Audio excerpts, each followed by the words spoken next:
Good evening, you're watching the news from the Sultanate of Oman television. First, the headlines. Representing His Majesty Sultan Qaboos, His Highness Sayyid As'ad bin Tariq Al Said leaves for Mauritania, leading the Sultanate's delegation to the 27th Arab League Summit. Arab foreign ministers stressed during their preparatory meeting the necessity of finding a final solution for Israeli-Palestinian conflict and support initiatives for ending crisis in the Arab world. And a suicide bombing by Daesh group kills at least 15 people in northern Baghdad.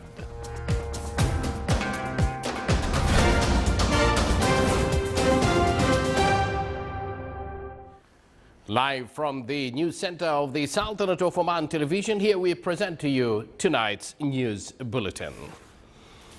His Majesty Sultan Qaboos has sent a cabinet greetings to His Excellency President Beij Sidi Sibsi of Tunisia on the occasion of the Republic Day anniversary.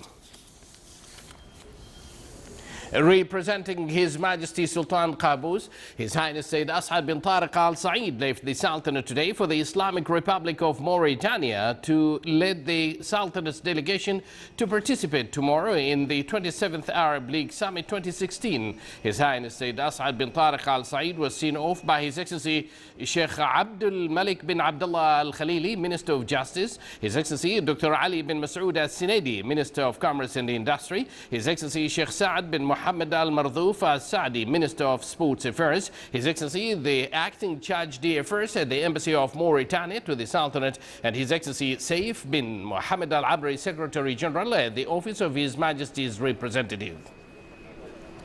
His Highness is being accompanied by an official delegation comprising His Excellency Yusuf bin Alawi bin Abdullah, Minister responsible for Foreign Affairs, His Excellency Dr. Abdullah bin Mohammed Al Saidi, Minister of Legal Affairs, His Excellency Mohammed bin Salim Al Tobi, Minister of Environment and Climate Affairs, His Excellency Dr. Ali bin Ahmed Al Isai, Sultanate's accredited ambassador to Egypt and its permanent delegate to the Arab League, His Excellency Sheikh Khalifa bin Hamad Al Badi, advisor at the Office of the Representative of His Majesty the Sultan, His Excellency Saif bin Ahmed Al Sawafi, advisor at the Office of the Representative of His Majesty the Sultan, and the Charge d'Affaires at the Sultan's Embassy in Mauritania. Arab foreign ministers pledged in their preparation meetings for the Arab Summit combat terrorism work to find a lasting solution for Palestinian-Israeli conflict and support initiatives that can help to end the crisis in the Arab world. The Arab Summit will be held in the capital of Mauritania, Nouakchott, next Monday on Tuesday. And Tuesday, the Sultanate delegation to the preparation meetings was led by His Excellency Yusuf bin Alawi bin Abdullah, Minister responsible for Foreign Affairs, who said that there are still some differences about some topics and there is an Arab consensus on combating terrorism, with some countries have different views on the topic. The preparation meetings for the summit chaired by Mauritania also discuss regional interventions in the Arab affairs and the situation in Syria, Libya and Yemen, and Arab joint economic cooperation.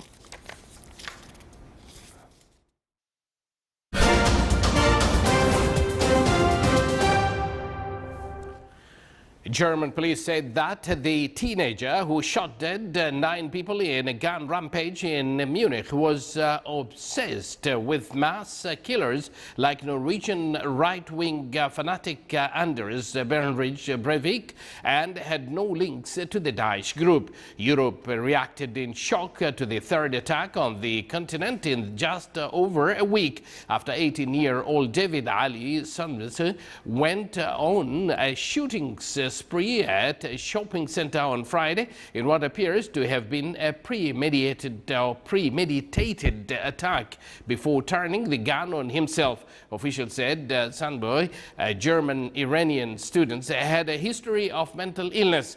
Interior Minister Thomas D. Mainzier said the teenager had likely hacked a girl's Facebook account and used it to lure victims to the McDonald's outlet where he began his rampage. village. Most of the victims in Friday's attack were young people with three aged just 14. Sanbo had 300 rounds of ammunition in a rack stack where he targeted the busy Olympia shopping mall just minutes away from the flat he shared with his family. Turkey's Prime Minister announced that the government will be disbanding the Presidential Guard in the aftermath of the failed coup earlier this month. Nearly 9,000 military personnel, including top general and admirals, have been detained in the crackdown following the attempted coup on July 15. On Friday, 300 soldiers serving in the Presidential Guard were detained for alleged involvement in the coup. Speaking to private news channel Haber last night, Prime Minister Bin Ali Al Dream announced that the government would be disbanding the entire unit. A suicide bombing claimed by Daesh group killed at least 15 people in northern Baghdad today. Iraqi security and medical officials said that the bombing, which struck near a checkpoint in the Kadhimiya area, also wounded at least 29 people. The officials said Daesh issued a statement claiming the attack, saying it targeted soldiers and pro-government paramilitaries in the area.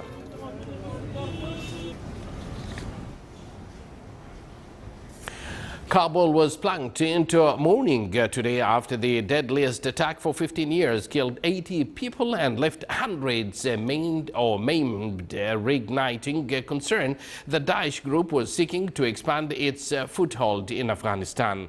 Tempers were flared a day after the twin bombings that tore through crowds of Hazara protesters as many anxiously searched hospitals and morgues, killing or looking among the mutilated bodies for missing relatives.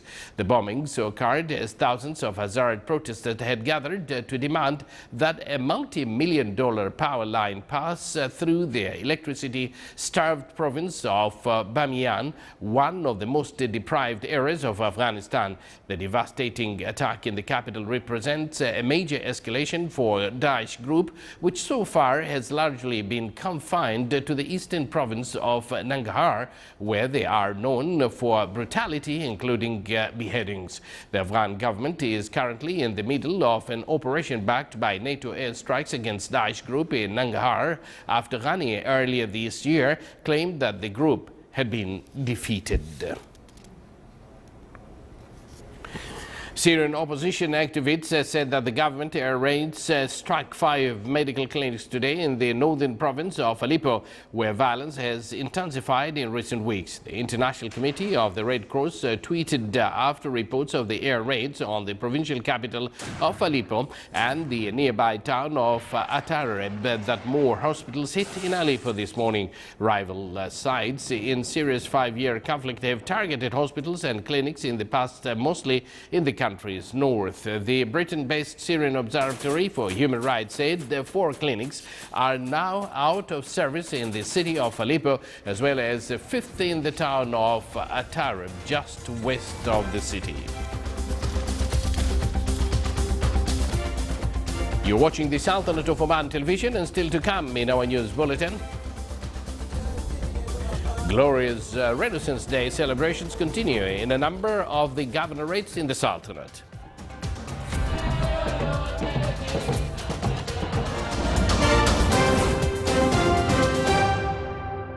هنا الرائحة العالقة بالذاكرة تأخذنا دهشة مختلفة لتبهرنا بجمالها الآسر حيث ملتقى الأسرة. امنح نفسك شغف التجربة، فهنا حكاية الجمال لا تنتهي. مهرجان صلالة السياحي 2016 من 15 من يوليو إلى 31 من أغسطس. عمان، المحبة والوئام.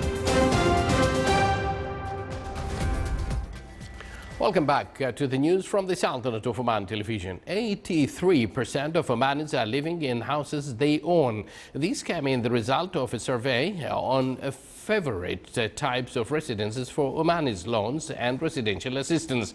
The survey was conducted in January in 2016 by the National Center for Statistics and Information. It showed that 14% only are living in rented houses, in addition to a small percentage which has houses obtained by residential assistance. The results also pointed out that 55% of Omanis are living in villas, while 31% in Arabic houses, 9% in apartments and 5% in rural houses. The strategic location of the Sultanate has played a great role in enhancing commodities and containers transport.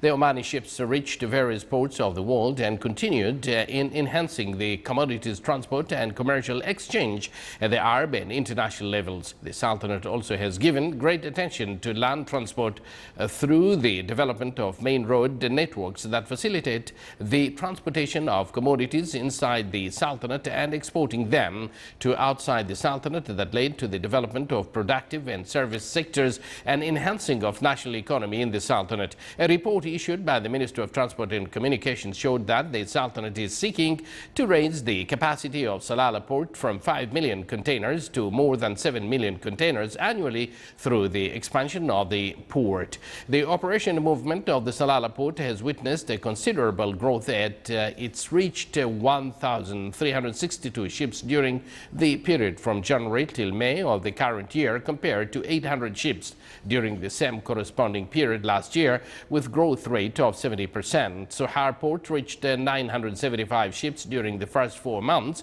of the current year, compared to 950 ships in the same corresponding period last year.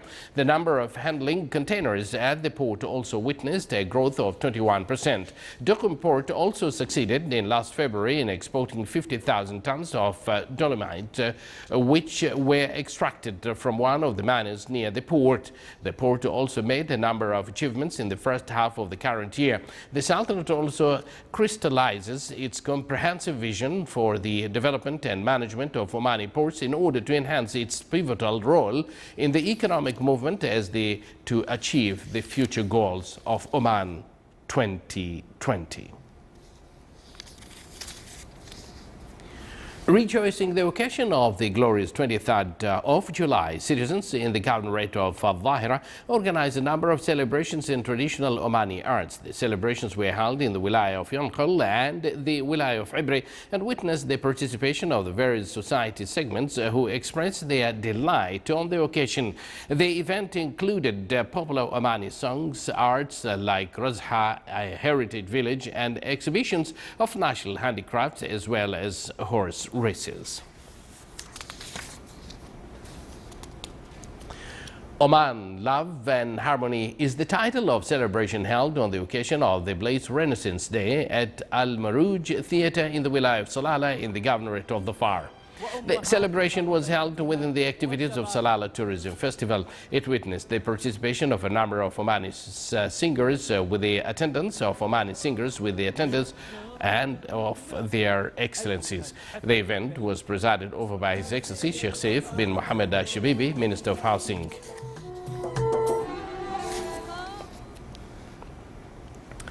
Celebrating anniversary of the glorious 23rd of July and within a Shababi program which organized by the Ministry of Sports Affairs, Rustak Sports Club held a forum in Omani traditional singing arts at the ground of Al Hazm Castle, where participating teams provided national songs which expressed loyalty and gratitude for the leader of this country, His Majesty the Sultan, and the achievements in the era of His Majesty in the past 46 years. The forum concluded by Al-Azi Traditional Arts.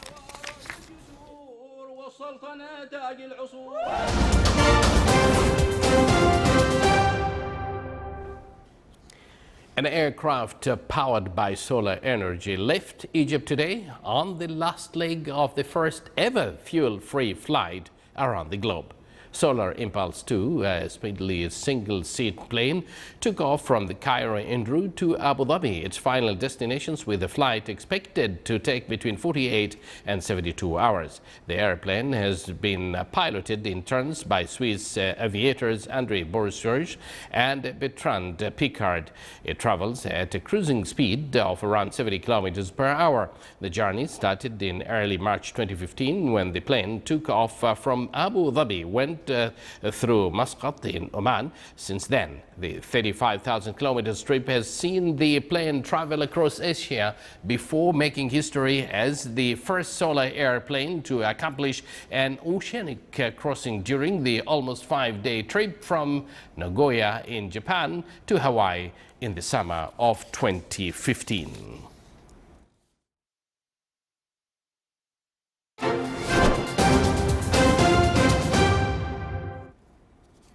Indeed, that was a very good achievement there for that solar plane there. Now, for the general weather forecast around the Sultanate, cloudy skies will prevail over the coastal areas of the Governorate of Dhofar and its nearby mountains, with chances of intermittent drizzle. Rest of the Sultanate will have clear skies with cloud accumulation and scattered rain over the Hajar Mountains. Winds will be northeasterly light to moderate over the coast of Sea of Oman, while on the coastal areas of the Arabian Sea, it will be southwesterly moderate to active. Seas will be rough along the coast of the Arabian Sea with a maximum wave height of 4 meters and slight to moderate along the rest of the coast with a maximum wave height of 1.5 meters.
This is the Sultanate of Oman television. Before we end tonight's bulletin, here are the main points once again.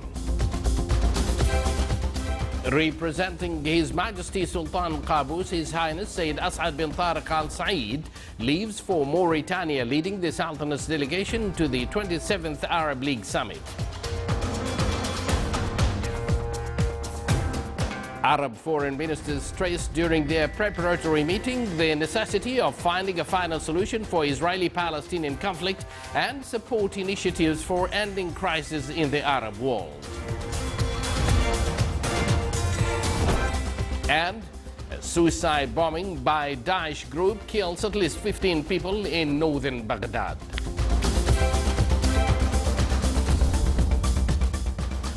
With that, we come to an end of tonight's news bulletin, brought to you live from the news center of the Sultanate of Oman television. From the entire news team and myself, Abdullah here, we thank you for joining us. Wish you a pleasant evening and good night.